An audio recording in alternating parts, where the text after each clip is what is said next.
Okay, let's talk about Fundie baby voice. So I made a video the other day about how I don't perform feminine dialect. Fem speak does not come naturally to me.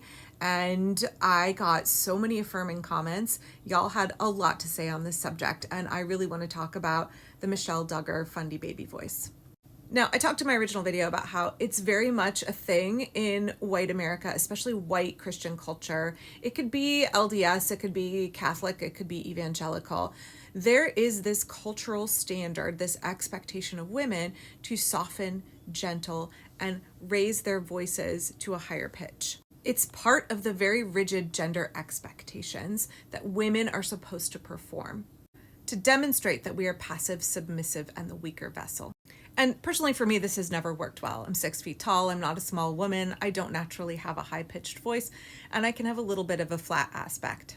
It's that INTJ life. And so I have always struggled very hard to fit in evangelical culture in this regard. I could wear pastel colors and long skirts, which I still love, by the way, and never pull off this cultural expectation in evangelicalism. So for white American Christian women, we have all of these many layers that we are expected to put on in order to properly perform submissive feminine gender. And the goal of this, obviously, is to reinforce the dominance of men in the culture, to strip women of our power.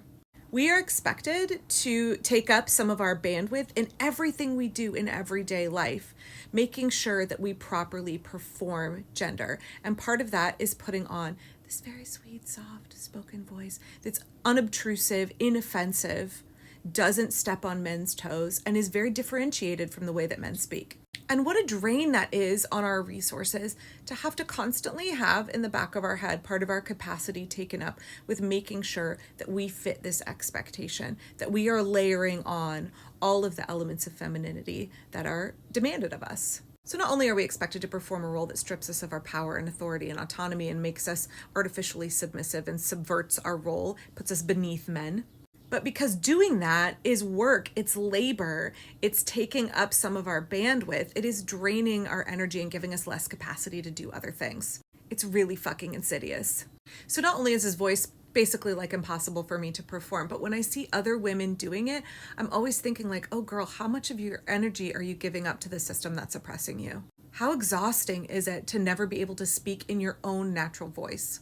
And while it doesn't quite give me the ick to hear other women speak that way, it makes me sad for them. All I hear when I hear the Fundie baby voice is that you're being complicit in your own oppression. When I hear women being keep sweet in the way that they speak, in the words that they use, I hear not only inauthenticity, but I hear a woman suppressing who she truly is. For what? For what? To give men power over us. So some of y'all said it in my comments, and I 1,000,000% agree. When you refuse to use this Fundie keep sweet baby voice, when you speak in your normal register, when you're confident, when you're direct, when you don't use passive aggressive speech, when you don't put on artificial docility, when you swear, all of that, those are feminist acts. Those are reclaiming your power. But more than that, I think it's also refusing to perform white supremacy. We're not playing damsels in distress. We're not doing white feminism. We're not normalizing an artificial way of speaking that when other women, especially Black women, refuse to participate in, they face pretty significant consequences from white people. So not only is Fundie baby speak a tool that the patriarchy uses against women, it's a tool of white supremacy. And when we refuse to perform it, we're not only empowering ourselves, empowering our daughters, we're also being good allies. It's good intersectional feminism.